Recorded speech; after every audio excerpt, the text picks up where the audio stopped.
गुरुर्देवो महेश्वरः गुरुर्साक्षात् परं ब्रह्म तस्मै श्री गुरवे नमः।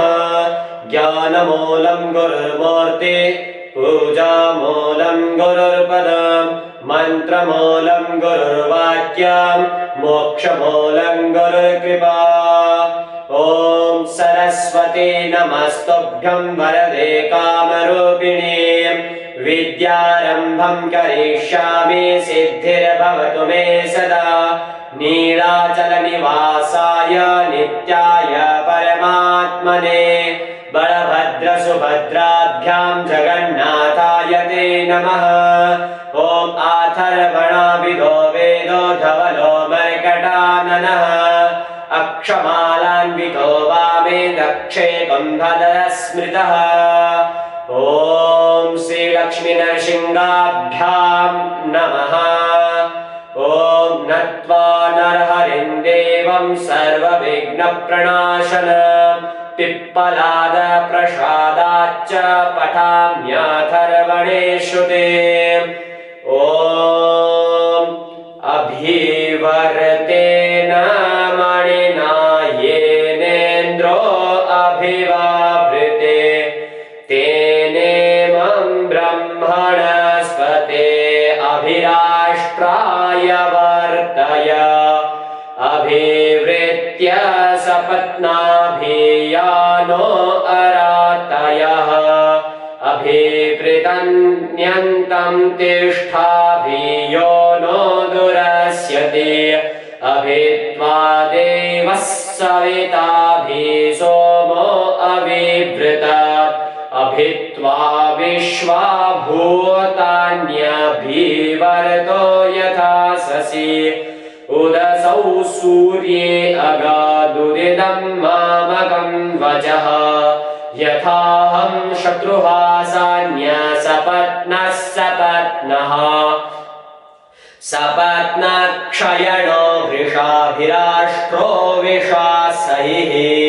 यथाहमेषां वीराणां विराजानि जनस्य च तोभ्यमेव जरिमान् वर्धतामयं मैनमन्ये मृत्यवो हिंस्यशोऽस्त्वत् मातेव पौत्रं प्रमना उपस्थे मित्र एन मित्र्यात् पात्वं हसः।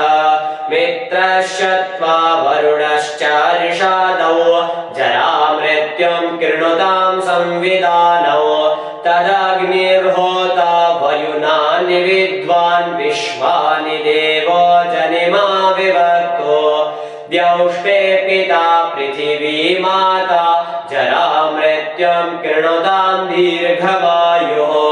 यथा जीवा आदित्या उपस्थे प्राणापानाभ्यां गुपितः शतं हिमाः।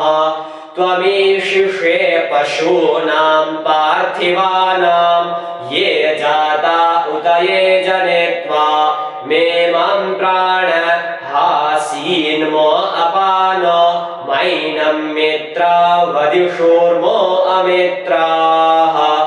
इन्द्रेण दत्तो वरुणेन शिष्टो मरुद्भिरुग्रः प्रयतो न आगत्। एतान् वान्द्या वा पृथिवी परिददामि समातृषः समाक्षुदत्। ऊर्जावस्मा ऊर्जस्वादिदत्तं पयोऽस्मै पयस्वादिदत्तम्।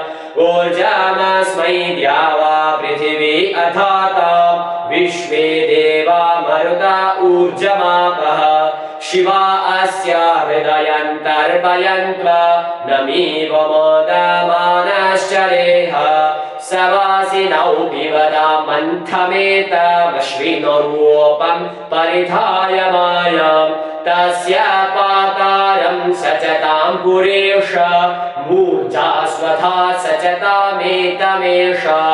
इन्द्र एतां ससृजे विद्धो अग्र ऊर्जां स्वधामजरां सात एष। तया त्वञ्जीव शरदः सुवर्च मात आसु श्रोद्भिषजास्ते अक्रत्।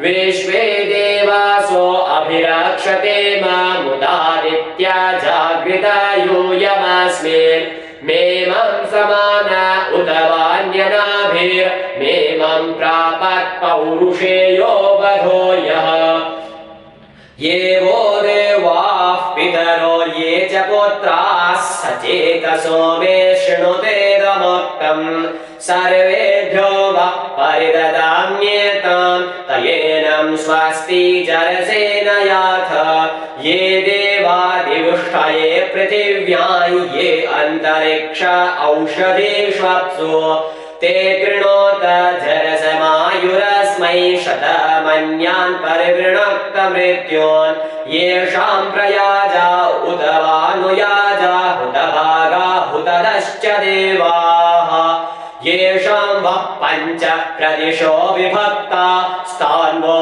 अस्मै शत्रसदः कृणोमि अहन्ते भगमाददे अधिशीर्ष्ण इव स्रज महामूल इव पर्वतो ज्योतित्र श्वासासै यन्ते राजन् कन्या वधूर्णि धूयते यमः सामातुर्बध्यतां गृहे अथो भ्रातुरथो पितुः यन्ते केतपाराजन्निमां ते परिदर्भसे ज्योतित्र श्वासाता आशिष्णः समोऽप्यात् असितस्य ब्रह्मण कश्यपस्य गयस्य च अन्तः कोशमिव जामयो अपि नह्यामि ते भगम् ॐ इति चतुर्थनाम प्रथमकाण्डे तृतीयो अनुभागः।